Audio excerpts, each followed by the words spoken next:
Bueno, vamos a iniciar la sesión de hoy. Eh, la sesión de hoy vamos a estar tratando el tema del método de Karl Marx. Vamos a discutir el texto breve que escribió como introducción a los famosos elementos fundamentales para la crítica de la economía política, que se conocen como los Grundrisse. Es un escrito que se escribió en 1857 más o menos, entre 57 y 58. Fueron un conjunto de borradores que luego Marx usó para elaborar su contribución a la crítica de la economía política, que fue un libro donde expuso por primera ocasión la teoría del plusvalor. Y luego ya posteriormente él fue trabajando varias de las reflexiones que fue esbozando en esos borradores para ir elaborando el capital de crítica de la economía política, los tres volúmenes que ahora, pues, bueno, que conocemos, más el cuarto volumen que es historia crítica de la teoría del plusvalor. El texto al que hemos hecho referencia es un texto que se ha discutido y rediscutido y se ha buscado interpretar de diferentes formas para, digamos, entender realmente qué es lo que estaba haciendo Marx en ese texto. Aquí en la sesión de hoy vamos a ver una interpretación de las muchas que hay, que se hizo desde, digamos, un marco teórico de la filosofía analítica, muy influenciada por los problemas de la filosofía de la ciencia. Y en particular, pues, vamos a discutir la interpretación de un filósofo polaco, que es muy importante en el siglo XX, que se llama Leszek Nowak. Eh, Vamos a poner énfasis en la idea de idealización, en cómo Marx formuló, digamos, primero la noción de abstracción y concretización como parte de un proceso de investigación, y luego cómo Leszek Nowak reformuló esa distinción de Marx de abstracto concreto en términos de idealización, desidealización, y ya después veremos cómo ese término de idealización cada vez se usa más en la filosofía que se dedica al estudio de los modelos. Eh, Recapitulando las sesiones pasadas, pues, y un poco situando la sesión de hoy, pues, bueno, estamos en una parte de la filosofía de la economía que se dedica a estudiar problemas metodológicos. Recuerden que la filosofía de la economía es una subdisciplina de la filosofía que se encarga de estudiar problemas filosóficos de la economía, y dentro de los problemas filosóficos están los problemas metodológicos, que tiene que ver con cómo se investiga en esta ciencia, qué métodos se usan para generar conocimiento, qué métodos están bien justificados, qué métodos no están bien justificados, cuáles son los principales objetivos epistemológicos que se deberían de asumir para que los economistas puedan pues entender su mundo, para que puedan realizar predicciones, para que puedan generar política pública, etcétera, etcétera. Y dentro de todo esto, pues hemos visto que la economía, como es una ciencia megadiversa, no es una sola, son diferentes corrientes de pensamiento económico. Diferentes corrientes de pensamiento tienen diferentes paradigmas de cientificidad, tienen diferentes criterios a partir de la cual van a decir que su ciencia es ciencia o su disciplina es ciencia. Y aquí hemos visto en sesiones pasadas cómo la economía neoclásica, que es un término muy polémico, digamos, en gran medida buscó convertir la economía en una física social, donde buscaban ellos matematizar el conocimiento en economía para tratar de convertir la economía en una ciencia exacta. Y esta ciencia exacta tendría que tener una aspiración, digamos, al mismo nivel de predicción de la física newtoniana. Frente a esa perspectiva, hubo otras perspectivas que planteaban, digamos, a la economía como una ciencia que siguiera esquemas más parecidos a la biología evolutiva. Básicamente estaban pensando en Darwin, en cómo la economía puede modelar el mundo, siguiendo pues metáforas organicistas, ¿no? Pensando el mundo o pensando los hechos económicos como un gran organismo social, un cuerpo social que mantiene, digamos, cierto tipo de metabolismos, de procesos metabólicos, de procesos de adaptación al medio, etcétera. Y en ese sentido, eso fue creando diferentes escuelas de pensamiento económico, una de las cuales hemos visto fue la economía institucional, donde pues, se buscaba darle mucho énfasis a la noción de institución y cómo las instituciones son producto del desarrollo histórico de la sociedad y estas a su vez van moldeando las interacciones entre los agentes. Entonces, por lo menos son dos formas diferentes de entender la cientificidad de la economía. Hay otras formas de entender la cientificidad de la economía como más relacionada a la especificidad de las ciencias sociales. Eh, y bueno, eh, aquí, digamos, me parece importante decir que cuando una persona asume que existe un único método para todas las ciencias o pone un énfasis en que existe un método solo en la economía, un único método, esas posiciones se les suele llamar monistas, ¿no? Entonces, hay posiciones que suelen ser consideradas así, monistas, porque básicamente lo que ellos plantean es que la economía tiene un único método. Hay otras posiciones como las de Dilthey que plantean que en las ciencias existen dos métodos, el método de las ciencias naturales y el método de las ciencias sociales. Entonces ahí son dualistas, ¿no? Y hay otros que serían más pluralistas, asumiendo que no existe el método en las ciencias naturales ni sociales y en ese sentido más bien hay múltiples métodos, muchísimos métodos. Ese es el tipo de posiciones como las que defienden Paul Feyerabend. Y bueno, en general, digamos, estas claves filosóficas nos van a servir para ir identificando diferentes posiciones sobre lo que es la economía. En la sesión pasada discutimos una posición en torno a cómo se hacen modelos en economía y ahí vimos la discusión sobre el realismo de los supuestos, que Milton Friedman criticó. Él criticaba la idea de que los supuestos en economía tienen que ser realistas y se pueden usar un tipo de supuestos falsos, ficticios, que él llamaba supuestos como si, siguiendo una tradición, digamos, neocantiana.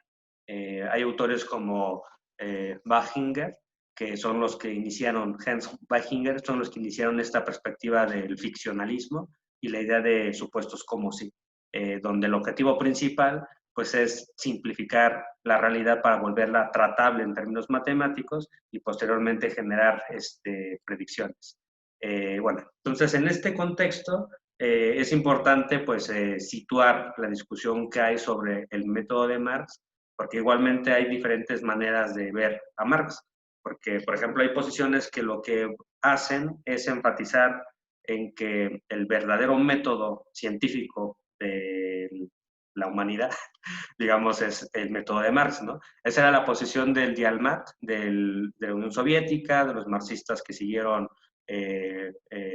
ciertas ideas de Engels que posteriormente llevaron a un extremo, y todo aquello que no se fuera, digamos, compatible con el materialismo dialéctico era considerado en esa época como algo así como pseudocientífico o ciencia burguesa, etcétera, ¿no? Hay otras lecturas que lo que plantean es que Marx lo que viene a hacer es una revolución científica y más bien él empieza a elaborar otra forma completamente diferente de hacer ciencia. Y hay otras posiciones, como la de Novak, pero hay otros autores como Carlos Fernández Liria, un español altuseriano en España, que lo que plantean es que Marx sigue el método científico normal, que viene desde Galileo, se desarrolló con Descartes y luego Marx simplemente lo aplicó, digamos, a las ciencias sociales. Entonces es una discusión interesante, al menos para situar al propio Marx en este contexto y ver pues cómo se puede, digamos, abordar su método científico. Bueno, el En esta sesión lo que yo voy a hacer también es exponer algunas cosas que yo estoy trabajando en un artículo que recientemente envié a una revista allá que se llama Revista del Método Económico, que es una revista pues muy importante en el área de filosofía de la economía. Y bueno, yo estoy pues ahí discutiendo la interpretación de Novak sobre Marx. Entonces, un poco ahí voy a estar presentando posiciones también mías, pero tratando de hacer el esfuerzo sobre todo, más que nada, para situar a ambos autores y luego pues dar pie a la discusión en esta clase de posgrado. Bueno, dicho eso, vamos a hablar del contexto general de Marx, que Marx básicamente pues, es un filósofo que se forma en Alemania. No voy a hablar mucho de sus detalles biográficos, es una persona que tiene una vida apasionante. Eh, yo me voy a centrar sobre todo como en lo que nos interesa más respecto a la noción de abstracción, porque Marx tiene diferentes posiciones en torno a la abstracción durante su vida. Y eso es un tema muy, muy interesante.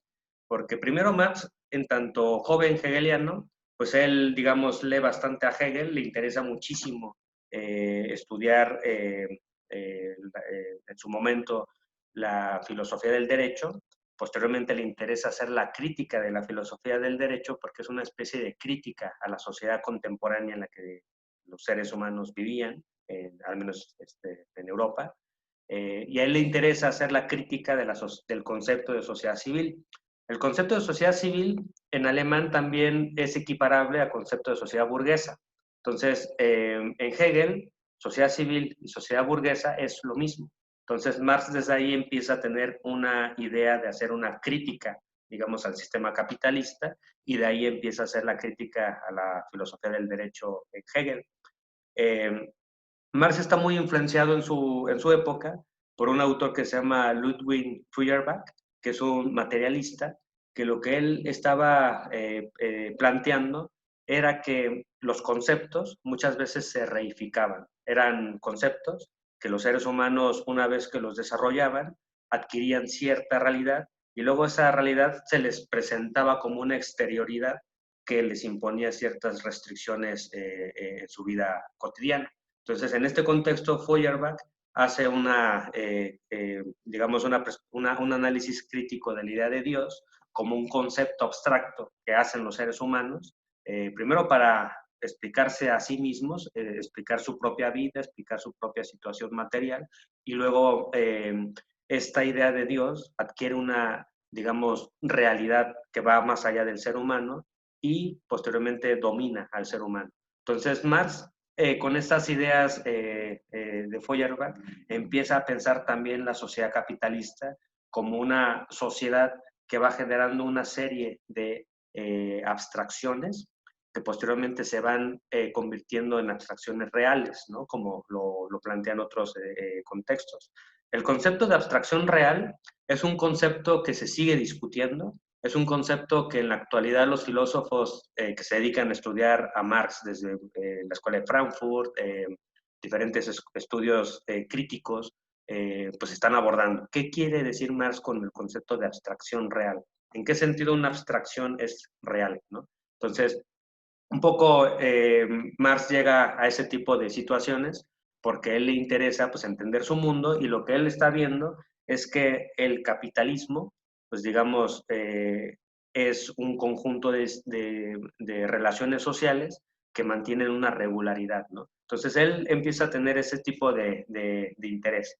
Pero al mismo tiempo, él es un gran crítico de los hegelianos y en general de todo la filosofía alemana de su época, la cual él llama de manera despectiva junto con Engels, ideología alemana, porque en gran medida ellos veían que o sea, los hegelianos, sobre todo los hegelianos de izquierda, querían resolver problemas sociales solamente resolviendo problemas teóricos, ¿no?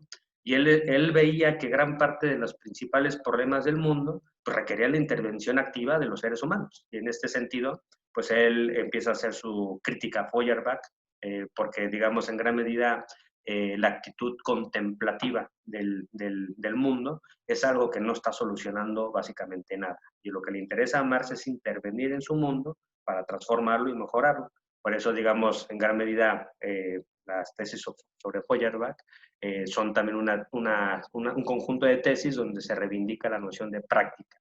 Los filósofos tienen que involucrarse en la práctica para, digamos, transformar su mundo. Pero a su vez, el concepto de práctica es un concepto que tiene un carácter ontológico performativo, porque en realidad el mundo se constituye por prácticas cotidianas que se estructuran constantemente y estructuran, digamos, una regularidad en los sistemas, en el sistema social que en este caso pues, es el capitalismo.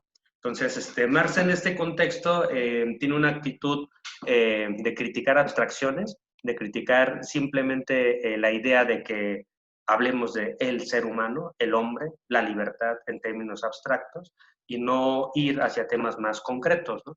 Y entonces Marx se empieza a alejar de la filosofía alemana y empieza a acercarse más a la economía política clásica.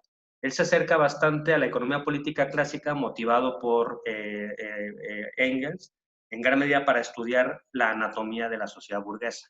Y esta anatomía de la sociedad burguesa él la va a encontrar, dice, estudiando pues cómo se organiza la producción, la distribución, el consumo en la sociedad. De ahí pues su interés en estudiar la economía política. Pero al mismo tiempo Marx es inicialmente bastante escéptico cuando estudia Ricardo, porque también él ve que Ricardo usa una serie de abstracciones que él no ve muy claro para qué se usan, ¿no? Ya posteriormente, conforme fue pasando el tiempo, y Marx, digamos, relee a Hegel, estudia la ciencia de la lógica y estudia pues, a fondo otra vez las nociones de abstracción, categorización, conceptos, etcétera, él empieza a cambiar su manera de estudiar a Ricardo. Y entonces él empieza a ver que en efecto Ricardo le ayuda bastante a entender su mundo y sobre todo él se da cuenta, como dice Manuel Sacristán, que no puede haber ciencia sin abstracción. Se necesita la abstracción para poder generar conocimiento científico. Se necesita la abstracción, sobre todo en las ciencias sociales, para poder estudiar las regularidades que existen en la sociedad. En el Capital, en el prólogo al primer libro, Marx menciona que a diferencia de la biología y de la química, donde existen, digamos, instrumentos como los microscopios o los laboratorios, donde se puede, digamos, segmentar la realidad, estudiarla por partes, bajo condiciones controladas, etcétera. En las ciencias sociales no se puede hacer eso, pero en las ciencias sociales podemos usar la facultad de la abstracción. Y entonces, por medio de la abstracción, podemos desentrañar, digamos, los misterios de la sociedad capitalista. Por eso, en ese sentido, Marx le empieza, digamos, a interesar muchísimo el uso de la abstracción y usarlo de una forma adecuada, de una forma que sirva para explicar, digamos, su objeto de estudio. Entonces, en este escenario, Marx va desarrollando en el Capital, como ahorita les voy a mostrar, una noción de estudiar el capitalismo en estado puro. ¿Qué significa eso? Bueno, es una discusión filosófica, es una discusión que muchos filósofos en la actualidad siguen dando, y bueno, ahí hay un tema de investigación. ¿Qué significa, digamos, hablar del capitalismo en estado puro? El concepto de Marx es un concepto, el concepto de ciencia en Marx es un concepto que no es fácil digamos, de tener, porque no es un concepto de ciencia newtoniana, ¿no? No es un concepto de ciencia en el sentido positivista del término, donde simplemente se establecen leyes y después del establecimiento de esas leyes se deducen hechos particulares, ¿no? Un poco siguiendo el esquema hempeliano, que ya les hemos aquí expuesto, donde se parte de un universal, se parte de una generalización, condiciones ideales y después la deducción del hecho particular. En Marx, esa forma de hacer, digamos, leyes científicas no es el caso, ¿no? Más bien en Marx lo que existe es, como lo mencionan varios estudiosos como Dussel, como Manuel Sacristán, hay un concepto diferente de ciencia. Es un concepto de ciencia que él que digamos, en esa época se le llamaba la Wissenschaft, ¿no? La ciencia alemana. Y como veremos, es una noción que en las ciencias sociales pues es bastante importante, sobre todo porque ayuda, digamos, como a ver las diferentes tendencias metodológicas que existen pues, en sociología, en la antropología, donde lo que se quiere hacer no es encontrar leyes científicas, ¿no? Sino que más bien se busca comprender hechos. En Marx, digamos, existe una cuestión en que él sí habla de leyes científicas, pero ella habla de leyes científicas no en el sentido de Newton, sino en otro sentido. Y bueno, también ahí hay un tema de investigación filosófico sobre exactamente qué es una ley científica en Marx. Entonces, bueno, un poco en este escenario, Marx, cuando decide ya entrar a fondo al estudio de la crítica de la economía política, es cuando se dedica a estudiar esto de los Grundrisse, y ahí él habla de la noción de abstracción y de concretización. Por abstracción, Marx en los Grundrisse está entendiendo una operación mental de dejar, digamos, de lado diferentes aspectos que existen en la realidad para sustraer elementos simples que después se analizan por separado para posteriormente luego irlos recomponiendo. El ejemplo que usa Marx para hablar del uso de la abstracción es el de la población. Bueno, la economía política siempre ha estado muy, muy interesada en estudiar a la gente, estudiar la población, y entonces el concepto para acercarse, digamos, al estudio crítico de una sociedad, pues es su población. Entonces aparece la categoría abstracción, la categoría población, pero es una categoría vaga, es una categoría que no nos dice nada. Lo que tenemos que hacer es luego tomar la población y dividirla por clases sociales. ¿Cuáles son las clases sociales que hay en esa población? En Estados Unidos, en México, en Japón. ¿Cuáles son las clases sociales que están ahí? Y ver, digamos, la dispersión demográfica. Posteriormente, lo que podemos hacer es dividir esa población por ocupación, ver más o menos a qué se dedican, de qué trabajan, en qué sectores económicos, cómo se ganan la vida, y eso nos va dando una idea, digamos, diferente de la población. Población por clases sociales, actividades económicas, concentraciones también regionales y, digamos, así sucesivamente hasta llegar a unidades más simples, ¿no? Posteriormente, una vez que se hace esa descomposición, esa simplificación de las categorías que nos aparecen como categorías que vamos a estar pues, estudiando, como esta de población, vamos después estudiando sus formas más puras, más comunes, etcétera. Y luego lo que dice Marx es que en este procedimiento se van generando categorías, se van generando una serie de categorías que nos van ayudando a entender de una forma más específica cómo está compuesta pues, la sociedad, cómo está compuesta la población. Entonces, aquí es importante decir que el concepto de categoría, o sea, ¿qué significa una categoría? Es en la filosofía clásica nombres. Categoría es poner nombres a las cosas que vemos. Y a partir de esos nombres nosotros podemos predicar, digamos, propiedades de esas categorías. Propiedades en un sentido de extensión, de cualidades, de composición, etcétera, etcétera. Entonces, la noción de categoría siempre va a ir orientando el pensamiento, porque es ahí donde se juega en gran medida la estructura del pensamiento. Y como vamos a ver, Marx en gran medida, su gran contribución es que él presenta nuevas categorías para pensar de una forma diferente sobre problemas que ya se habían tratado en su época por los economistas clásicos. Las categorías en su conjunto van generando conceptos y estos conceptos nos generan un tipo de entendimiento. Como vamos a ver, este proceso de ir construyendo conceptos y de ir, digamos, hilando todo esto, va a generar el proceso de regreso de lo abstracto hacia lo concreto. Marx tiene diferentes maneras de entender la abstracción porque para él la abstracción tiene que seguir un orden, tiene que seguir una estructura lógica, tiene que seguir una serie de elementos que van orientando el pensamiento para poder captar, digamos, los fenómenos más esenciales. Finalmente, para poder estudiar los fenómenos, pues Marx lo que menciona es que una vez que hemos descompuesto una unidad y la hemos analizado por separado, lo que se requiere es reensamblarla, reintegrarla. Se requiere de irla, digamos, ensamblando para ver cómo esa unidad en realidad es la síntesis de múltiples determinaciones. Lo concreto al final es un concreto porque es la unidad de lo diverso, ¿no?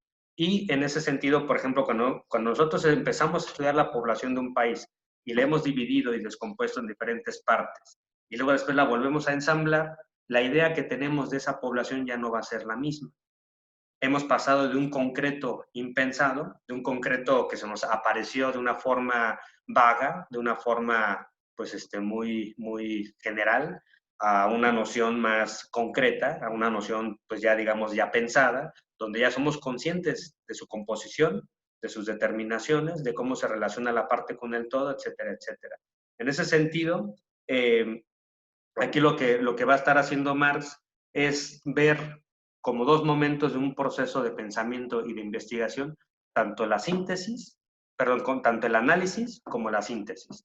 El análisis, pues, es esa tendencia a la descomposición del todo en partes, y posteriormente a la síntesis es el proceso de ensamblaje de cada una de esas partes para poder entender el todo y en ese sentido tener una idea más clara de cómo está compuesto esa totalidad. Marx siempre va a estar pensando en esos términos, porque justamente él tiene esta herencia de la Wissenschaft alemana, esta herencia hegeliana, que se remonta a su vez a los griegos, ¿no? Se remonta a Aristóteles, donde lo que interesa estudiar es la totalidad, y siempre las totalidades van a ser más que la suma de las partes. Entonces, en ese sentido, a Marx le interesa mantener como una visión del sistema para poder comprender su realidad. Esta misma idea de entendimiento es lo que va a estar presente en muchas tradiciones hermenéuticas a lo largo del siglo XIX y siglo XX, donde lo que importa también es estudiar la relación entre las partes y el todo.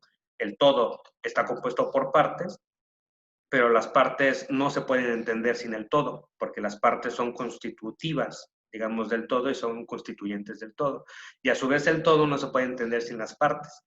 Entonces, en ese contexto se genera lo que el Gadamer y otros filósofos llaman círculos hermenéuticos, donde hay un proceso de retroalimentación constante entre la parte y el todo. Entonces, el acercamiento para, digamos, estudiar de manera teórica la realidad siempre va a ser asintótico, va a ser un acercamiento eterno, donde el objeto de estudio y el concepto, como en Hegel, pues van a tener este proceso de acercamiento, pero nunca van a llegar a ser exactamente idénticos, va a ser un proceso de acercamiento eterno, nunca van a llegar a ser lo mismo, porque justamente la realidad y el concepto no son lo mismo, son cosas diferentes, pero se tiene que hacer el esfuerzo para poder aprender, digamos, las principales determinaciones de de estas relaciones de causalidad que constituyen la objetividad. Entonces, aquí les pongo en inglés unos cosas que, digamos, yo estoy haciendo en el texto. No me dio tiempo de poderlo traducir al español, pero básicamente aquí lo que estoy mostrando es que justamente lo concreto cuando se nos aparece como algo no pensado son formas aparenciales. Es lo que se nos aparece en términos, digamos, fenoménicos, lo que se nos presenta a los sentidos, lo que nosotros vemos y experimentamos. Y para nosotros darle sentido a nuestra experiencia, pues digamos, en ese sentido se usa la abstracción para poder entender las diferentes determinaciones que están ahí. Y esta abstracción se usa para llegar hasta las esencias. Y digamos, en un proceso al final buscar darle sentido a nuestra propia experiencia de la vida cotidiana, lo que se requiere es regresar, digamos, de las esencias hacia las formas aparenciales para mostrar que esencia y apariencia son una unidad, son una identidad. Entonces, en ese contexto siempre vamos a estar en un proceso de retroalimentación de lo concreto hacia lo abstracto y de lo abstracto hacia lo concreto, ¿no? Entonces, esta es la idea básica que al menos en mi caso estoy, pues, digamos, formulando para el caso de Marx, donde la abstracción se convierte en una especie de instrumento que sirve para ir penetrando las esencias y, digamos, va va excavando y va descendiendo. Por eso Marx en los Grundrisse dice que el momento de la concretización es un momento de elevación de lo abstracto a lo concreto, porque lo que se está haciendo es añadir más determinaciones que se habían omitido. Hay un proceso de añadir más complejidad, hay un proceso de integración de las diferentes partes estudiadas por separado, y hay un proceso de reconstrucción del todo, porque cuando se van integrando las partes, digamos, el concepto va cambiando y va cambiando y va cambiando. Piensen ustedes en la investigación de Marx. En el tomo 3, perdón, en los 3 tomos, Marx divide el capitalismo, digamos, en diferentes partes. En el tomo 1, Marx estudia la producción. En el tomo 2, Marx estudia la circulación. Digamos, son momentos de análisis donde Marx está separando el todo, el sistema, en dos partes, la producción y la circulación.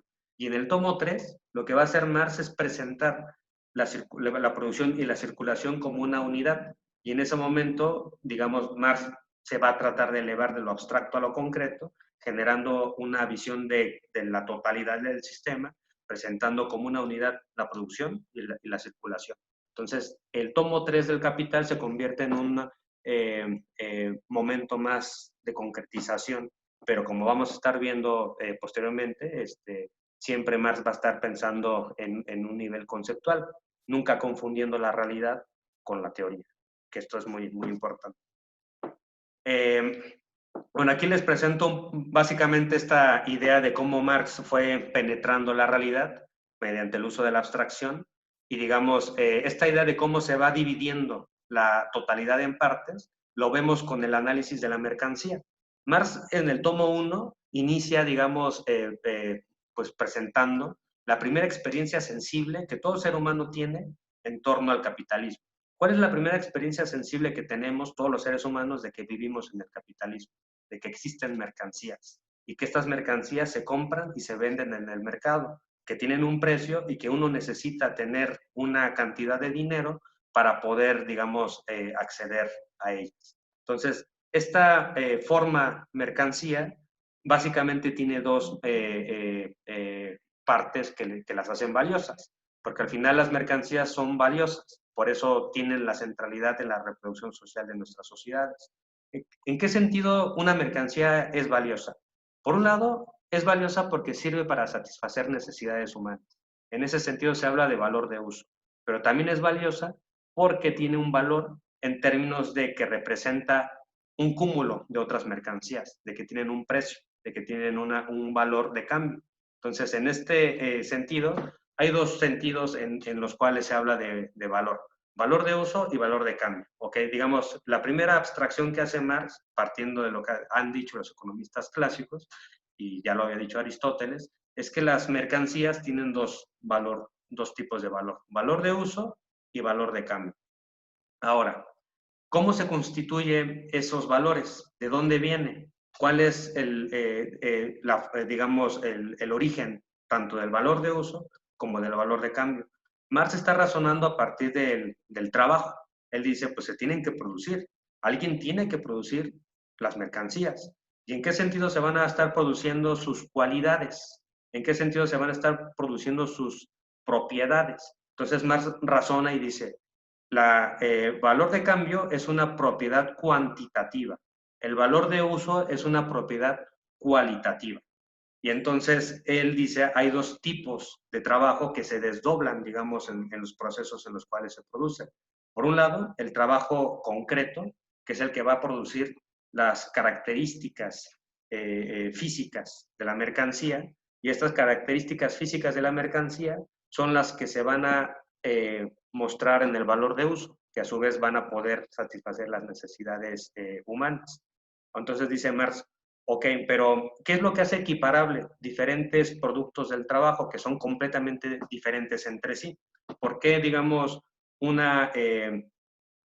lienzo es, bueno, porque unos zapatos son equivalentes a una chamarra? Digamos, ¿en dónde estaría la equivalencia si son dos tipos de trabajo completamente diferentes entre sí? Bueno, lo que dice Marx es que tendríamos que hacer la abstracción del valor de uso y quitar toda esa parte corporal del desarrollo del trabajo para quedarnos con lo que nos quede. ¿Qué nos queda? Dice Marx. Nos queda una objetividad espectral. En inglés dicen phantom-like objectivity. Esta objetividad espectral, él le llama trabajo abstracto. Y este trabajo abstracto, que es esta objetividad espectral, tiene en común de que todas las, digamos, mercancías son producto de un trabajo, una cantidad de trabajo que se puede medir por el tiempo de trabajo socialmente necesario. Entonces, eso es, digamos, desde ahí donde empieza Marx a desarrollar sus categorías. Pero las empieza a desarrollar porque él se está haciendo preguntas. Se está haciendo preguntas para entender de dónde proviene, digamos, la posibilidad de que un celular o cualquier otra mercancía se pueda cambiar por otra mercancía. Entonces él dice, tiene que haber un trabajo que sea común, y a ese trabajo común que sea equiparable, digamos, que haga equiparable trabajos que son cualitativamente diferentes, le va a llamar trabajo abstracto. Eso es la sustancia del valor, ¿no? Ahora, la magnitud del valor va a depender de la cantidad del trabajo que se esté generando. Mientras más trabajo cueste desarrollar una mercancía, más valiosa va a ser. Mientras menos trabajo cueste a nivel social con la tecnología disponible, digamos, menos valiosa va a ser. Entonces, lo que dice Marx es que en el proceso de producción va a haber siempre, siempre dos procesos involucrados. Un proceso de trabajo propiamente dicho en el sentido corporal, en el sentido del desgaste físico, en el sentido de que está la gente produciendo de manera cualitativa valores de uso, porque no puede existir mercancía sin tener valores de uso. Pero por otro lado va a haber un proceso de valorización. Este proceso de valorización es el lugar donde se produce el trabajo abstracto. Y este trabajo abstracto, a su vez, dice Marx, tiene diferentes composiciones. Entonces, ¿cómo se compone el trabajo abstracto? ¿Cómo se corporaliza en la mercancía? ¿Y cómo se compone, digamos, este valor total que se produce? Dice Marx, pues tiene que haber una parte que es lo equivalente al capital invertido por el capitalista, y esta parte la divide en dos. Una que está, digamos, objetivada en las máquinas, y otra que está, digamos, presente en los seres humanos, que él le va a llamar capital variable. Bueno, aquí, digamos, no me voy a meter mucho a estos detalles. El punto es que Marx está razonando, se está haciendo preguntas, y en ese proceso de razonamiento, de hacerse preguntas, va creando nuevas categorías y va, digamos, generando diferentes niveles de abstracción. El punto es que al final, dentro de este proceso de generar abstracciones, va a llegar a la categoría de trabajo vivo, porque al final para Marx el capitalismo, como cualquier otro sistema, es producto del trabajo. Todo lo que vemos, desde las computadoras, las calles, las casas, nuestra ropa, nosotros mismos, somos producto de trabajo, pero un tipo de trabajo que se desdobla de manera diferente. Y en el caso del capitalismo, se trata de un trabajo que se produce por medio de un trabajador vivo que va objetivando, que va cristalizando su corporalidad en un trabajo abstracto. Y este trabajo abstracto, a su vez, pues se divide en diferentes formas, y digamos, ahí más va a mostrar en otros esquemas que al trabajador no se le paga todo lo que, digamos, se está produciendo. Entonces, Marx usa diferentes categorías y diferentes supuestos, y es aquí donde entra la noción de supuesto, donde dice Marx, en el proceso de trabajo, en la jornada laboral, se nos presenta la forma aparente como una continuidad de inicio a fin, ¿no? Pero cuando nosotros empezamos a hacernos preguntas críticas sobre cómo está compuesta la jornada laboral y empezamos a adoptar ciertos supuestos, empezamos a categorizar la jornada laboral. Entonces, Marx empieza a ver que hay una jornada laboral que corresponde, una parte, al tiempo de trabajo que sirve para que el propio trabajador reproduzca el valor equivalente al salario que le dan, ¿no? Y otra parte de la jornada laboral, que sería de B a C, es una parte donde se va a producir el plusvalor. Y este plusvalor, a su vez, puede ser, digamos, bueno, este plusvalor se define, según Marx, como el tiempo de trabajo no pagado, como un tiempo de trabajo que se produce en una jornada laboral Y esa parte va a ser lo que va posteriormente a realizarse en el proceso de circulación y se va a convertir en forma ganancia. Entonces, aquí lo que estoy mostrando es cómo Marx usa diferentes supuestos para ir generando esta noción ¿cómo se llama? De plusvalor que se ancla a la jornada laboral. Y la jornada laboral está, pues, en este contexto dividida por diferentes partes y el plusvalor, como masa de plusvalor, se va produciendo según se vayan dando las circunstancias. Aquí no voy a entrar a detalles porque sería como, pues, muy largo explicar todo esto. Aquí lo único que quiero enfatizar es cómo Marx va usando sus preguntas, cómo va usando la abstracción, cómo va generando diferentes abstracciones y cómo va, digamos, pues procediendo, ¿no? Posteriormente, en el tomo 3 del Capital, hay un proceso de concretización, hay un proceso en el cual Marx pasa de estas ideas que él, digamos, ha logrado penetrar, que ha considerado esenciales del sistema capitalista, porque para él el capitalismo es esencialmente un sistema que produce plusvalor.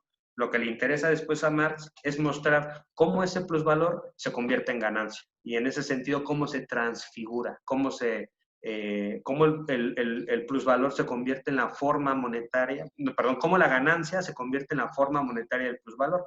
Entonces hay un proceso gradual de ir desde las formas más esenciales hacia las formas más aparentes.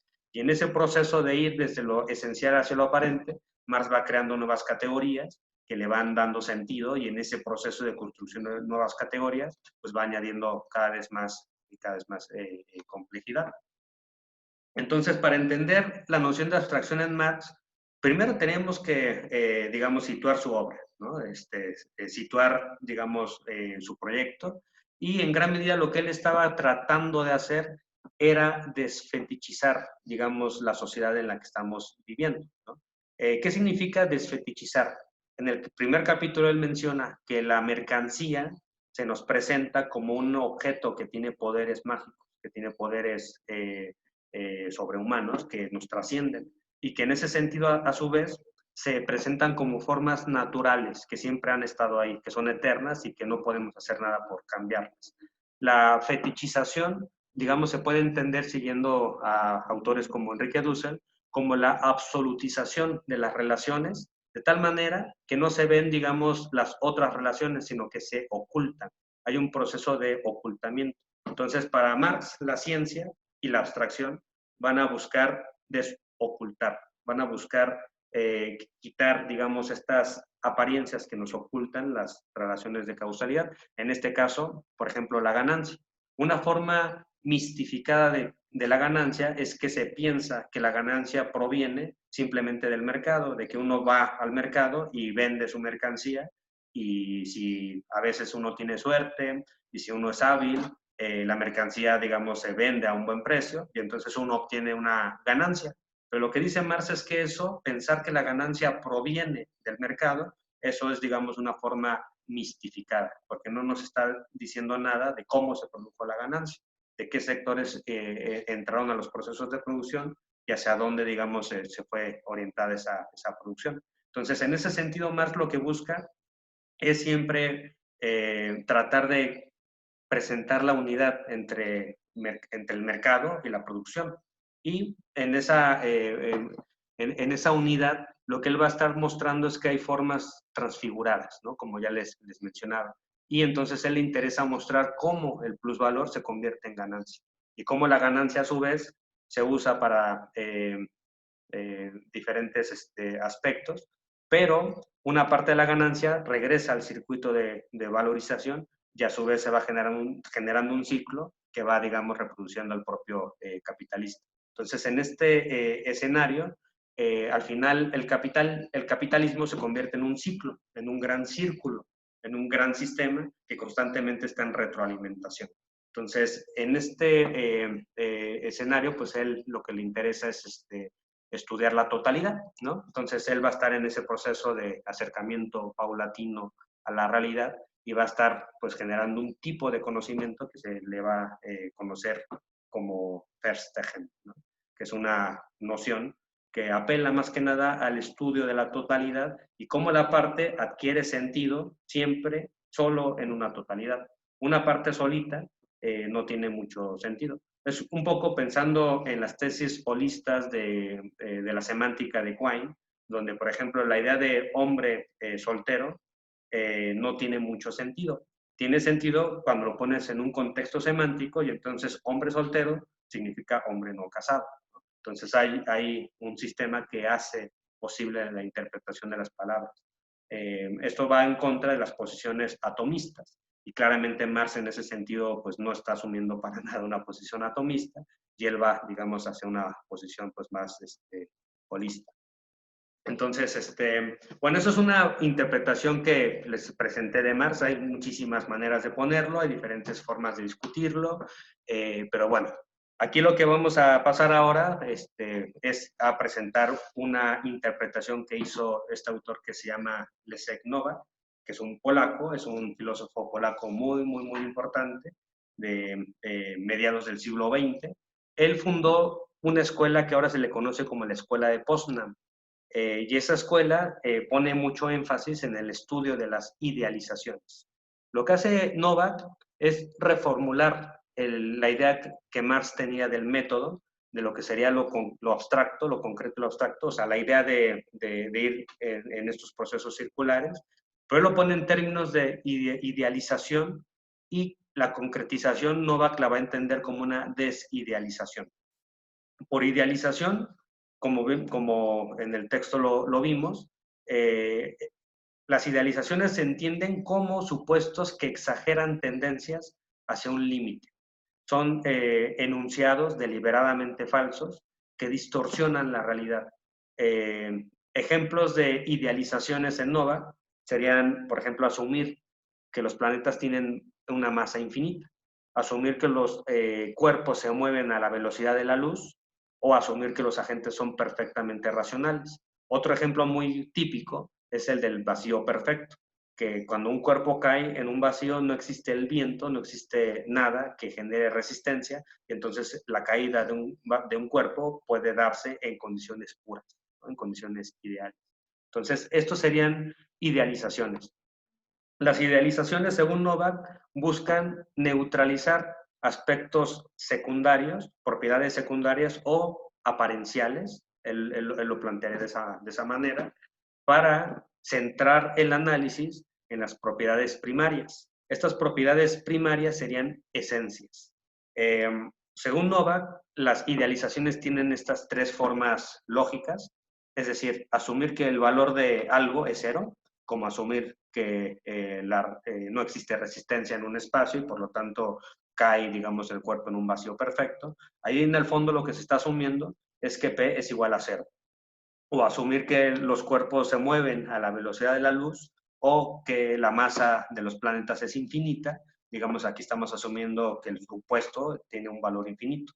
O a veces planteando que las cantidades son, digamos, en perfecto equilibrio. Por ejemplo, en economía se usa muchísimo el supuesto de equilibrio, los equilibrios generales entre oferta y demanda, entonces llegan al mismo punto y eso se da por sentado. Marx mismo, digamos, en el Capital, muchas ocasiones usa algunos supuestos, como este de que valores y precios coinciden. Entonces, aquí P y Q coinciden. Entonces, en este sentido, las idealizaciones, Nowak, son simplificaciones que involucran tergiversaciones de la realidad, unas misrepresentation. Misrepresentation es un concepto que luego es un poco difícil de traducir, pero el punto es que hay una representación de la realidad y la idealización lo que va a hacer es tergiversar esa representación para presentarla de una forma distorsionada. Entonces, digamos, un poco pensando en metáforas sobre cómo se nos presenta la visión de la ciencia, en el caso de Nowak se nos presentaría como una especie de cuadro impresionista, donde ciertas tendencias se exageran y, digamos, se convierten en idealizaciones, en cosas que pueden ser falsas en un sentido muy extremo, en un sentido más o menos semi o en un sentido débil. Entonces, hay diferentes grados de idealización, nos dice Nowak. Y las idealizaciones, pues en este contexto se convierten en técnicas de aislamiento que sirven para poder generar modelos. Para Novak es importante decir todo esto porque para él era importante hablar del concepto de ley científica en Marx. Y lo que quiere decir Novak es que si nosotros tenemos un concepto de ley científica empirista o positivista, claramente las leyes científicas formuladas por Marx pues no van a ser verdaderas, ¿no? En lo concreto van a ser falsas, pero en lo abstracto van a ser concretas. Perdón, pero en lo abstracto van a ser verdaderas. Entonces, lo que le interesa en ese aspecto a Novak es dar una especie de reinterpretación que pueda ayudar a salvar, digamos, la obra teórica de Marx, para decir que no siempre las apariencias coinciden con lo que está diciendo Marx, ¿no? En el Capital. Entonces, lo que dice Novak es que hay idealizaciones que hacen que las leyes operen en este escenario. Autores que vamos a ver en siguientes sesiones como Nancy Cartwright tienen una idea muy parecida, pero lo aplican al caso de la física. Por ejemplo, en el caso de la física, Nancy Cartwright habla de las leyes de atracciones entre los diferentes cuerpos, que es una de las leyes de Newton. Entonces, por ejemplo, ella dice, esa ley es verdadera solo para dos cuerpos, pero cuando introduces 3 o 4 cuerpos, esa ley de la atracción de los cuerpos empieza a fallar, de tal manera que cuando Newton integró a su análisis todo el sistema planetario, digamos, sobre cómo se podrían atraer los planetas entre sí, considerando también la Luna, considerando que el sistema pues, se está moviendo y todo genera atracciones entre sí, lo que él vio es que con esa ley no podría explicar la estabilidad del sistema solar. Y según su predicción con lo que él estaba planteando, el sistema solar al final iba a colapsar, de tal manera que algunos planetas iban a chocar entre sí, otros iban a ir disparados hacia el Sol y otros iban a salir disparados hacia el vacío. Entonces Newton, pues en esta perspectiva, él pensando, digamos, en términos todavía muy literales, las leyes científicas, pues él dice, aquí la única explicación racional que se me ocurre es que el universo se mantiene en armonía porque hay una intervención divina. Digamos, eso es lo que dice Newton. Pero Newton, porque está pensando todavía las leyes científicas como representaciones literales de la verdad, ¿no?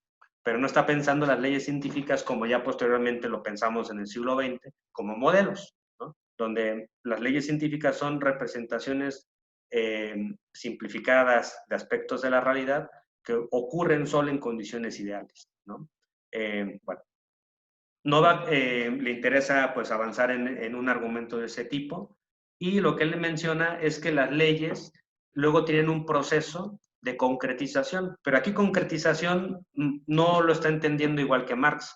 Es decir, lo que yo les mencioné de cómo Marx va a estar entendiendo concretización como la relación entre digamos, lo abstracto y lo concreto, que en el fondo es presentar la unidad entre la esencia y la apariencia. En el caso de Novak, simplemente por concretización se va a entender una sustitución de las idealizaciones por supuestos más realistas. Por ejemplo, cuando él está pensando en el caso ¿cómo se llama? De la caída de los cuerpos en el vacío perfecto de Galileo, él diría, pues tenemos el supuesto del vacío, y si nosotros queremos que el supuesto del vacío, o sea, que la ley de la caída de los cuerpos funcione para explicar la trayectoria de los cuerpos reales, lo que vamos a necesitar es incorporar la resistencia del aire y entonces vamos a negar la idealización del vacío, presentando un valor específico de la resistencia y en ese sentido vamos a poder desidealizar.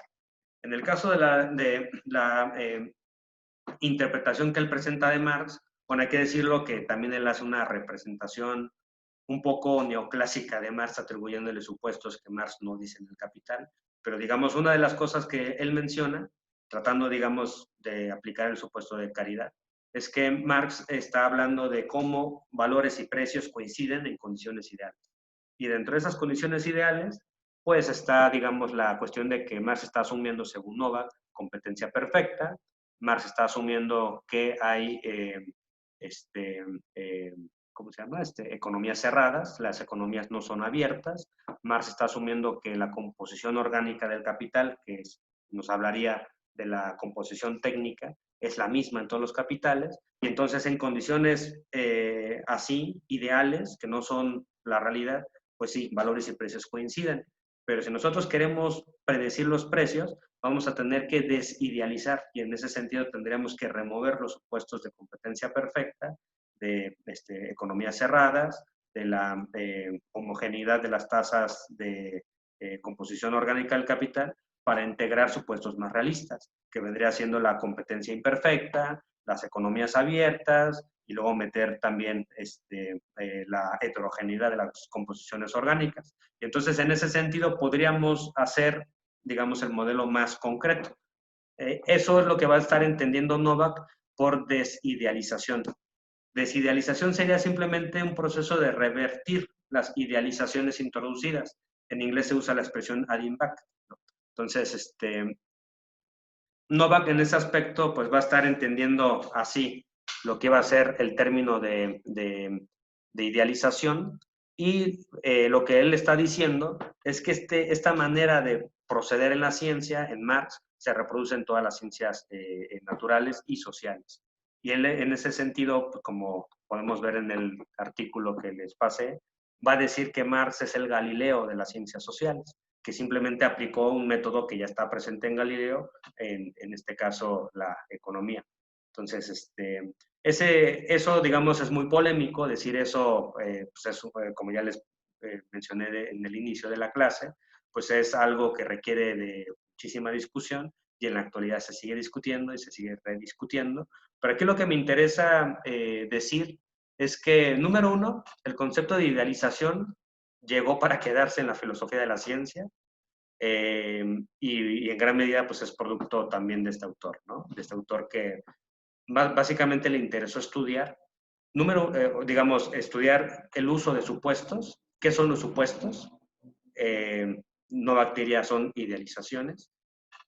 Le interesó después estudiar el razonamiento contrafactual, pues, digamos, a nivel teórico, cómo razonamos. A nivel teórico, cómo se usan los modelos y cómo los modelos al final se conectan con la realidad.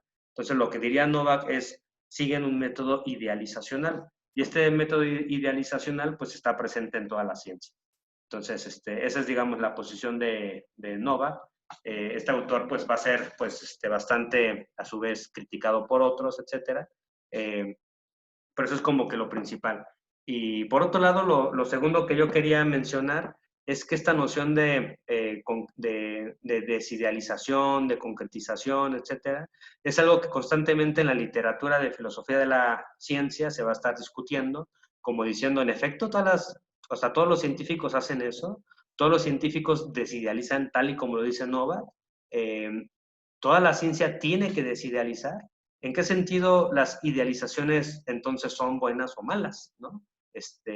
¿Cuáles serían entonces las utilidades que tienen estas idealizaciones? Y bueno, al final, pues como vamos a estar viendo en las siguientes sesiones, pues ese término va a ser algo bastante problemático. Pero bueno, eso era básicamente la presentación que tenía para hoy. No sé si tengan algunas preguntas.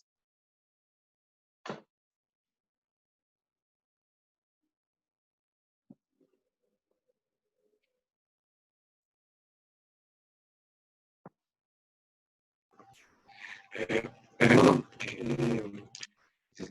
descomposición, simplificación, ¿puedes explicarlo por favor? La verdad es que se escucha con mucha interferencia. No se entendió bien. Se escucha así como si estuviera un eco.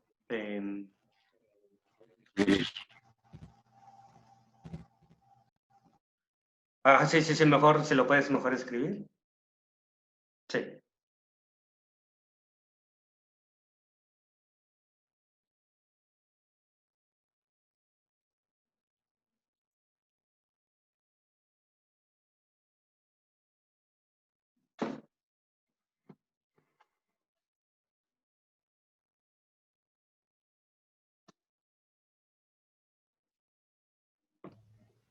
Josafat, mientras Arturo escribe, tengo una duda. Sí, sí, sí, sí.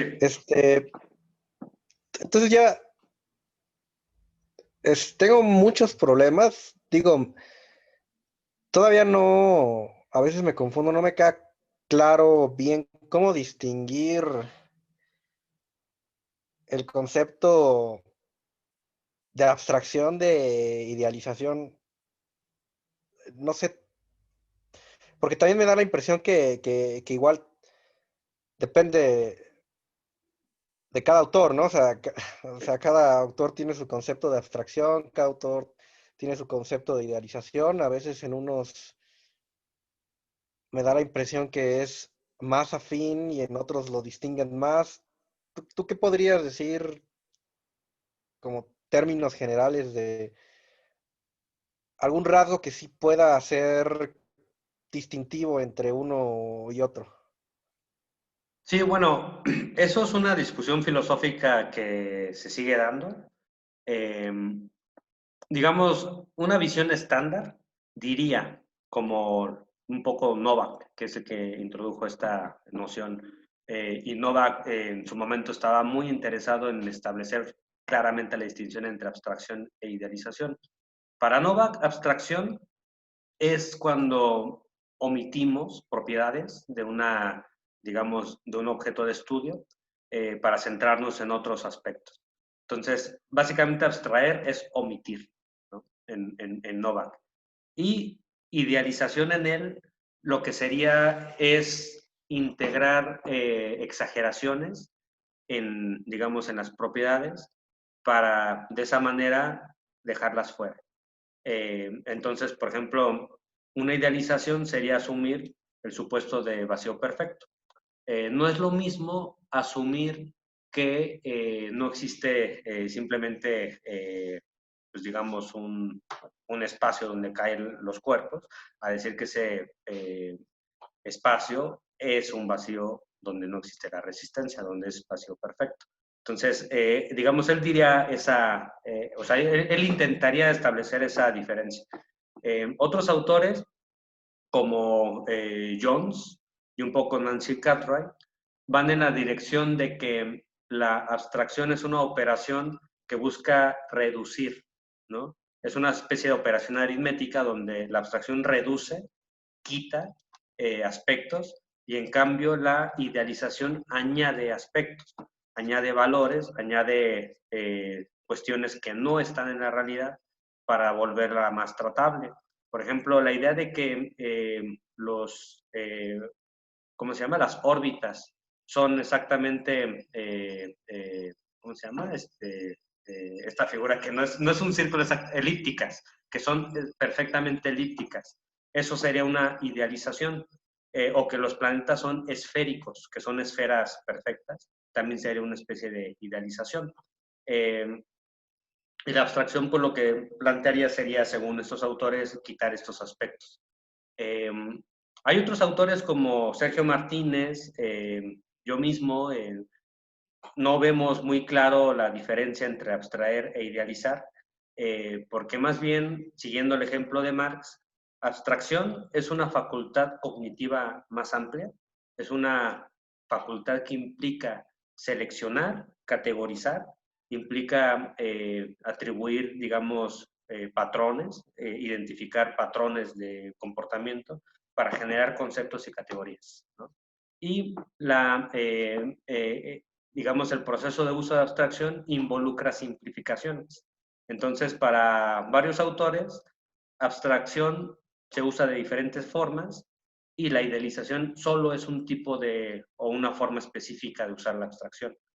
Esto nos llevaría a decir que no toda abstracción es una idealización, ni que toda idealización, y que más bien toda idealización es una abstracción, ¿no?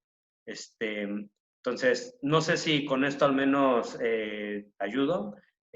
A lo que voy es que si uno quiere ir a definiciones más específicas, es que realmente depende mucho de los autores, depende mucho de cómo cada quien está caracterizando digamos, los estudios, cómo cada quien explicita los términos, pero digamos la definición estándar sería abstracción es una omisión y la idealización sería una tergiversación de la realidad.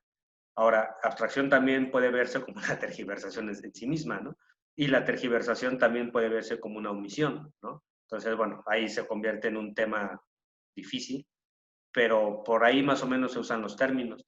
Y sobre todo, al menos en el caso de Novak, y eso yo creo que sí es bastante útil, las idealizaciones como que se predican sobre todo para modelos, para leyes científicas y modelos. Casi no se usa el término idealización para decir que las personas en su vida cotidiana usamos idealizaciones, aunque sí luego a veces idealizamos a la gente o idealizamos proyectos políticos o idealizamos cosas, en el sentido de que, digamos, tenemos una imagen que no es realista, ¿no? Entonces, el término idealización como que supone también a su vez un concepto de realismo, porque, digamos, está la realidad y la idealización sería una especie de desviación de esa realidad. Eh, pero usualmente de la gente, pues sí se dice que usan la abstracción para usar, o sea, en el sentido de que hacen categorías, de que tienen una forma de entender su mundo, etcétera, etcétera.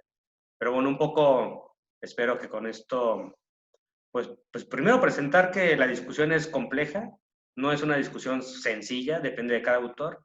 Y segundo, que pues más o menos sí hay unos intentos de establecer diferencias, aunque son cuestionables, ¿no? Pero bueno, no sé si con eso por lo menos ayuda. Sí, me das un contexto general de diferentes posturas sobre ambos conceptos. Sí, en Sí. general sí me aclara. Lo que no me gusta, nunca me ha gustado que se presente idealización como tergiversación de la realidad. Lo pienso más en un sentido físico, ¿no? Porque de alguna forma, si realmente fuera una tergiversación de la realidad, tú no tendrías un experimento muy cercano a lo que ves. O sea, idealizas, sí es cierto que simplificas el problema, pero tienes una predicción certera. Entonces, tergiversar como tal es una idea contraintuitiva, al menos en un sentido físico hablando. Pero bueno, eso ya es otra Sí, discusión que tal vez en otros campos sí aplicaría más la palabra tergiversación, pero a mí no me gusta mucho, pero bueno, ya es otra discusión. sí, No sí, sé en sí. economía si también pase algo parecido. Sí, bueno, en el caso de la economía, gran parte de la discusión que vimos en la sesión pasada sobre el uso de supuestos tiene que ver con que Sí, los sí, supuestos son como pretensiones que se sabe que no son la realidad, pero se simula como si ocurriera la realidad. Por ejemplo, Milton Friedman decía, si nosotros queremos predecir los tiros de un jugador experto de billar, podemos asumir el supuesto de que es una persona perfectamente racional y que sus tiros los realiza como si fuese perfectamente racional. Entonces eso nos ayuda a introducir al modelo, digamos, las ecuaciones y las leyes del movimiento, etcétera, para poder predecir los tiros de este jugador experto.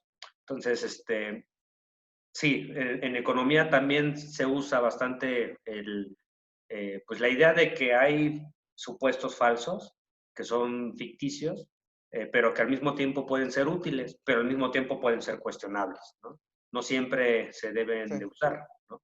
Entonces, el término idealización en gran medida, digamos, entra a la economía, ya ha entrado pues de manera muy, pues, muy fácil en la literatura, porque justamente los economistas ya tenían discusiones que ahora ya podemos decir son idealizaciones, ¿no? Buscalima aquí lo que dice es que en el fondo Milton Friedman está usando idealizaciones, y ya en términos de esa literatura relee a Friedman como una especie de realista causal tipo Novak, en el sentido de que Friedman usa idealizaciones para quitar aspectos secundarios y quedarte solo con los aspectos esenciales del fenómeno.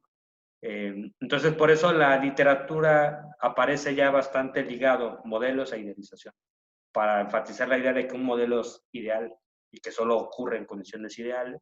Y entonces la aplicación del modelo a la realidad muchas veces pues se da, digamos, por medio de este proceso de desidealización. ¿Qué es desidealizar? Sigue siendo una discusión en la actualidad. Recientemente se publicó un artículo donde dicen, bueno, Novak habla de una forma de desidealizar, pero pueden haber muchas más. Pueden haber por lo menos 4 formas de desidealizar, que puede ser reensamblar, reinterpretar, reintegrar, etcétera, etcétera. Entonces, eh, O sea, es una discusión compleja, pero al menos aquí lo que yo trato de presentarles es la discusión como más, más general, ¿no? Sí, Eh, no, gracias. Arturo me decía del diagrama, descomposición, simplificación, reconstrucción. Sí, a ver, lo voy a poner otra vez. Es un diagrama que lo que hace, o al menos como lo hice yo en su momento, era para interpretar, digamos, a Marx eh, en lo que sería en el proceso de abstracción. Eh, la idea es que Marx en los Grundrisse dice que la reflexión en gran medida sobre, por ejemplo, qué es una población, digamos, la población se nos presenta como una categoría aparencial, o la mercancía se nos presenta a las personas como una categoría aparencial. La vemos, la observamos, la sentimos. Entonces, si nosotros queremos pues, realmente entender, por ejemplo, la mercancía tendríamos que descomponerla. ¿Cuáles son las composiciones de la mercancía? O sea, primero preguntarnos, ¿por qué importa que la mercancía esté ahí? Porque tiene valor. Bueno, ¿cuál es la composición del valor? Descomponemos y vemos que tiene un valor de uso y un valor de cambio. ¿De dónde viene, digamos, esta valor de uso, valor de cambio? Empezamos a, digamos, seguimos descomponiendo y simplificamos. Decimos, bueno, proviene de un trabajo. Podemos haber dicho muchas otras cosas. Podríamos haber dicho que proviene de pactos sociales. Podríamos haber dicho que proviene de la imaginación o que proviene de muchas otras determinaciones, etcétera. Pero digamos, si nosotros queremos estudiar el trabajo, o sea, de dónde proviene materialmente la mercancía, se produce en algún lugar. Entonces ahí se está simplificando para centrarnos en determinaciones causales. Entonces, en ese contexto, la abstracción descompone, la abstracción simplifica y también omite ciertos aspectos para retener aspectos que consideramos esenciales. Y una vez que hemos llegado a esos aspectos esenciales, que en el caso del estudio del capital. O sea, Marx menciona el ejemplo de la población en los Grundrisse de manera como muy rápida. Es un ejemplo que simplemente lo pone como para decir, la población antes era un todo homogéneo, la descomponemos, vemos cómo está constituida, regresamos y ya vemos que es un todo más amplio, ¿no? Es un todo más complejo, ¿no? Que es la síntesis de múltiples determinaciones. Lo que hace Marx en el Capital, ya en su estudio más científico, pues es mostrar cómo el trabajo abstracto se va, digamos, convirtiendo en plusvalor, y este plusvalor, cómo se va, digamos, distribuyendo en el conjunto de la sociedad, cómo se va convirtiendo en su forma ganancia, y para eso Marx tiene que integrar en el proceso de concretización más determinaciones, integrar más elementos, reconstruir conceptos, y en ese sentido va construyendo nuevos modelos, ¿no? Y en ese contexto va generando pues diferentes, digamos, abstracciones o modelos para llegar a otra vez a explicar la parte concreta. Entonces, digamos, eso es como básicamente el objetivo del esquema. Digamos, esto es como la parte teórica, perdón, como la parte más metodológica abstracta. El camino de la abstracción que yo planteo en Marx sigue este camino, y el camino de regreso sigue más o menos un camino así. No es el único camino, porque después Marx le interesa mostrar la teoría de la renta, y luego le interesa estudiar cómo el conjunto del valor del sistema se reproduce y se distribuye en todo las clases sociales, ¿no? De ahí que luego se interese bastante en ¿cómo le llaman? La fórmula trinitaria, de cómo todo el conjunto de valor se produce y luego se va distribuyendo en todo el sistema, en las diferentes clases sociales, y luego cómo se reinvierte y otra vez vuelve a hacerse los ciclos, ¿no?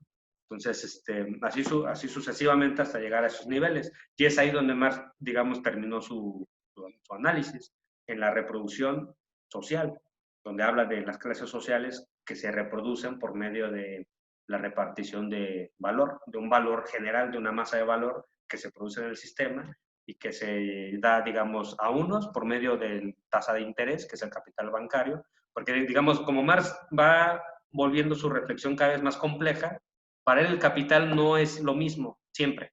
Hay diferentes tipos de capital. Está el capital industrial, el capital bancario, el capital comercial, los que solo se dedican a la renta, los rentistas, y estos tipos de capitales, que son diferentes entre sí, se pelean entre sí por el valor, ¿no? Entonces Marx ahí va añadiendo más determinaciones que vuelve todavía más compleja su reflexión. Y bueno, a él lo que le interesa es eso, ¿no? Ir añadiendo más determinaciones y todo esto va cambiando sus abstracciones. Bueno, no sé si con eso... Gabriela, decías que una duda sobre el concreto y la realidad. Sí, bueno, el concepto de realidad es también un concepto complicado. Exactamente qué es la realidad, pues eso es una discusión filosófica que lleva 2000 años. En Marx, lo que yo entiendo, digamos, esa es mi interpretación, puede haber otras, pero lo que yo entiendo es que en Marx la realidad es producto de la práctica social. Hay un libro que escribió un autor que se llama Alfred Smith, que se llama El concepto de naturaleza en Marx. Y lo que él dice es que la realidad tanto natural, digamos, estamos hablando de nuestra actualidad, ¿no? La realidad natural y social son producto de la práctica social, es decir, la interacción del sujeto con su naturaleza. Y en esta interacción del sujeto con la naturaleza se va construyendo la realidad. La realidad en ese aspecto sería un acto performativo y posteriormente adquiere una especie de objetividad en el sentido de que se convierte en algo así como una estructura social o en algo que, bueno, Marx usa la palabra fetichización, de que se cosifica. Es decir, por ejemplo, la relación social de trabajo asalariado, que es la relación entre capital y trabajo, esa relación social existe porque hay personas que todo el tiempo la están repitiendo y todo el tiempo la están repitiendo y constantemente en el día a día se relacionan de esa manera. Uno va a una fábrica como trabajador, se encuentra al patrón y todo el tiempo uno reproduce su papel social. Por eso Marx dice que los trabajadores y en general la sociedad se pone una especie de máscara para teatralizar la vida social, que son guiones ya preestablecidos, que están ahí, que son guiones establecidos por las redes, las relaciones sociales, y en varias partes él dice que el trabajador es la personificación del trabajo y el capitalista es la personificación del capital. Lo que quiere decir con eso es que se forman una especie de estructura social que ya son, digamos, independientes del individuo aislado, que están, digamos, ahí condicionando nuestra vida. La mercancía y el mercado es lo mismo. Bueno, por ejemplo, aquí un poco voy a citar a Hayek, que Hayek es un antimarxista, pero yo creo que en este punto puede estar de acuerdo alguien como él y alguien como Marx, que al final el mercado es una especie de entidad que emerge de la interacción de múltiples agentes. Todos los agentes que interactúan entre sí, vendiendo sus objetos, hacen que emerja un mercado. Y este mercado se convierte en algo así como un mecanismo que trasciende a los individuos y que, digamos, en la visión de Hayek, contribuye a coordinar la vida social porque da señales a los diferentes agentes, etcétera, y ya, digamos, hace que entre ellos puedan haber una cierta coordinación. Aquí lo que yo quiero mencionar es que el mercado en Hayek emerge y entonces se convierte en algo que se vuelve irreducible a los individuos. No puede existir sin los individuos interactuando en su conjunto. Pero si tú tienes millones de individuos y de pronto tienes 2, 3 individuos que se salen de esa interacción, el mercado va a seguir ahí. Y cuando lleguen nuevos individuos, van a tener que asumir que existe ese mercado y se van a tener que adaptar a ese mercado. Entonces, esa es la idea que más o menos tiene Marx cuando él habla de la fetichización de las relaciones sociales, de su naturalización, porque muchas veces se le olvida a la gente que todo lo que vemos, todas las relaciones sociales que vemos, no han sido siempre las mismas, son producto de la práctica social, pero la gente lo adopta como si fuesen naturales. Y es ahí donde está, digamos, la primera trampa ideológica del capitalismo, ¿no? Que se nos presenta como algo natural, que va a estar ahí, que no tiene historia y que nosotros no podemos hacer nada por cambiarla. Dice Marx, no, al final todo esto no es natural, es histórico, es un proceso transitorio. Y así como el esclavismo acabó y así como el feudalismo acabó, el capitalismo pues, no va a ser un sistema eterno. Y todas las estructuras sociales que veamos, desde las empresas, desde la forma de gobierno, todo, la religión, son al final relaciones sociales que en cierto sentido se autonomizan y adquieren una especie de realidad intersubjetiva o objetividad intersubjetiva. Entonces, digamos, yo entiendo que eso sería en Marx la noción de realidad, un acto performativo que al final genera entidades intersubjetivas que son propiedades emergentes, que luego adquieren una especie de autonomización y que esa autonomización condiciona y posibilita la práctica social.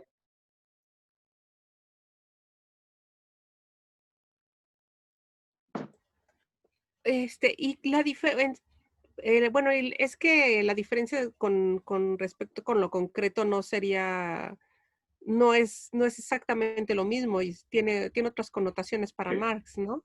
Sí, sí, lo concreto es una categoría epistemológica. Pues ahorita yo estaba hablando de realidad como una categoría ontológica.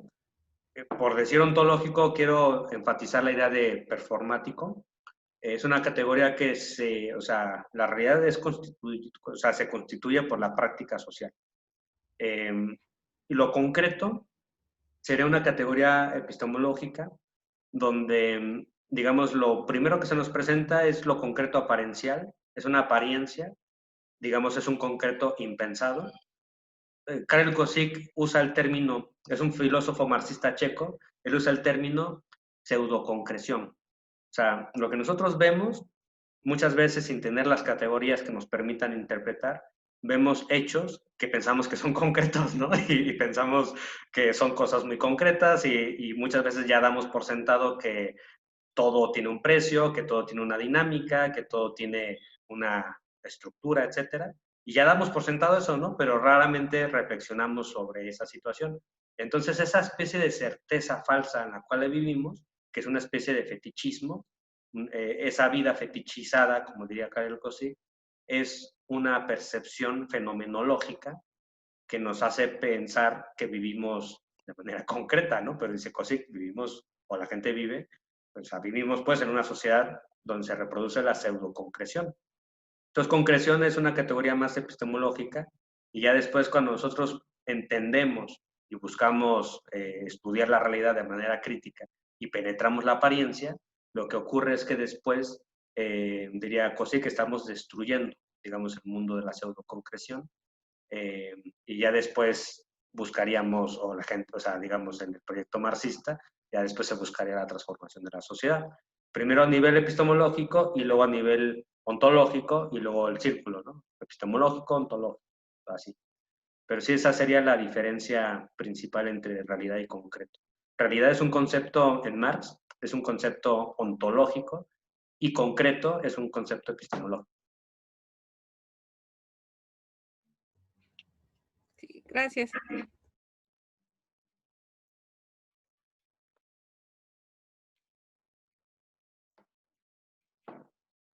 Yo estoy ahorita comiendo plátano, pero yo creo que lo mejor es que nos demos un descansito. Si quieren ahorita, nos damos un descanso de unos 15 minutos y luego nos volvemos a conectar a las 12 y ya seguimos con la discusión, que yo creo que hay muchos elementos y seguramente podemos sacarle más partido. Entonces, ahorita en unos 15 minutos les vuelvo a enviar el link. Entonces, Sí, hasta ahora. gracias. Nos vemos.